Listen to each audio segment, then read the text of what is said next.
In the TV show From, the people of the town have been trying to figure out a way to escape Fromville and go home. According to the show, rescuing the children is the way that you do this. However, I believe there are other ways to escape or beat the entities of Fromville that are much easier than this. I will go over these ways and also the best way to save the children if that is the route that you take. First, we have to keep in mind that doing things blatantly causes Fromville to push back. When they built a radio, the storm came in and destroyed their crops. When they dug a hole, the building collapsed on them, and they got punished with winter and poisoned soil when Boy destroyed the music box. The entity of Fromville keeps the status quo as long as you stay in line, so we do have to be secretive and scheme our way out of this. Furthermore, anything said in the open is overheard by the entity, even during the day, so all planning should be done indoors and in secret. The first thing that we can do is pacify the monsters. We know that the monsters can't get into a building or a structure with a talisman. Even a tent will work. We do know that they come from the caves, so in order to stop them, we can place a tent or a small structure with a talisman at the entrance of the cave. We will block off the cave entrance with the back wall of this structure. This is the easiest and most simple way to take them off the board. We do know that one person has escaped Fromville so far, and that is Tabitha. She did this by falling out of the lighthouse when pushed by the boy in white. We know that the lighthouse takes about a day and a half on foot to get there. As seen with the landscape at the top of it, the lighthouse does appear to be on the edge of the valley of Fromville. When you approach and cross the border of Fromville, you seamlessly transport back to the other side like it's a loop, so you could get to the lighthouse from two different directions. If the lighthouse is right on the border of Fromville, Tabitha should have fallen out of it and just ended up still in Fromville, having been stuck in the same loop that everyone in Fromville is. Instead, she made it through the border and was spit out at a random location in the woods.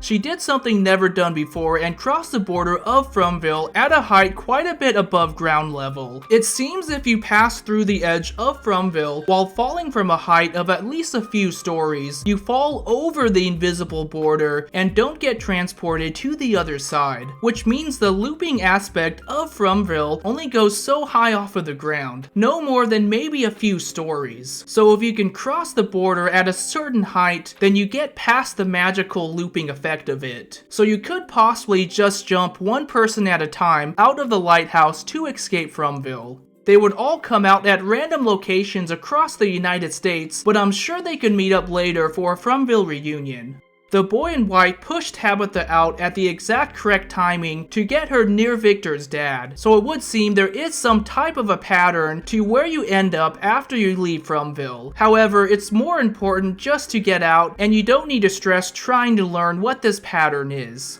Also, if you don't want to jump from the lighthouse, maybe you could build a hot air balloon and just fly over the border, or a tower at the edge of the border that you jump off instead. Maybe one not quite as tall as the lighthouse, but still tall enough to get over the invisible border. On a side note, the lighthouse may actually be placed at a weak point in the Fromville border, so it may be the only specific spot you can jump out of a tall structure to escape Fromville, but you would have to prove this with trial and error testing.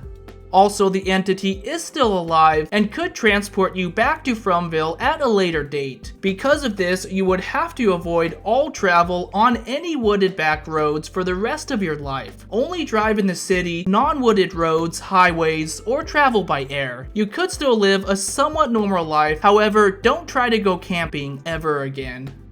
There is another way that might allow you to escape if the first method doesn't work. When people enter Fromville, they are stopped by a tree. When they turn around and travel in the other direction, they are then transported to Fromville and trapped in the loop. However, the tree is not within the borders of Fromville because you can no longer see it once you have gone to Fromville. So the tree stays at the location where you were driving before you entered Fromville. If you follow the logic of this, this, it means that while you are physically in the presence of the tree, you are technically not in Fromville at this exact moment. It's when you turn back around that you then enter the portal, leaving the tree behind and going to Fromville. This creates a brief window that you could theoretically avoid getting transported to Fromville. If you just stepped over the tree and walked on foot in the opposite direction instead of turning around, you could avoid getting transported to Fromville in the first place. No one has done this because they can't know ahead of time that Fromville is an actual place. However, we can possibly use this mechanism to escape. Have two people walk in opposite directions on the road, measuring how far they walk until they meet up. This would allow us to roughly find the edge of Fromville's borders, which is where the new cars actually enter. We then keep someone on watch at this location 24/7. There would be a brief moment when the portal is open. You could run through it and hop over the tree and walk on foot out of Fromville. We don't actually know if the portal to Fromville is two-sided or how long it is open, so this may be a shot in the dark, but it's worth trying and maybe a way to escape Fromville. If neither of the two previous methods work, we can go with trying to save the children. This is the most dangerous one because the entity would actively be trying to stop you, but we can strategize the most effective way to do this.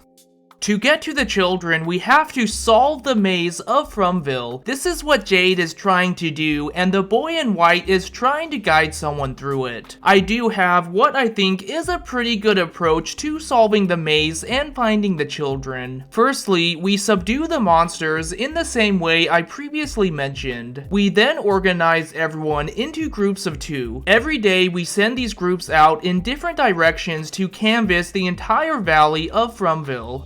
Someone can probably travel to the edge of Fromville in about a day and a half. Also, you have safe locations like the Talisman Cave and the wooden cabins where people can stay overnight. The bottle faraway tree transports people to the lighthouse, so this is a quick way to get to the edge of the valley, and you can explore outward from this location. Once we have explored the valley in a grid-like system, we can make a map of the Fromville Valley and all of the key locations. If we haven't found the children yet at this point, either in the lighthouse or somewhere else, we can then turn to the faraway trees and doing a deeper search of certain locations.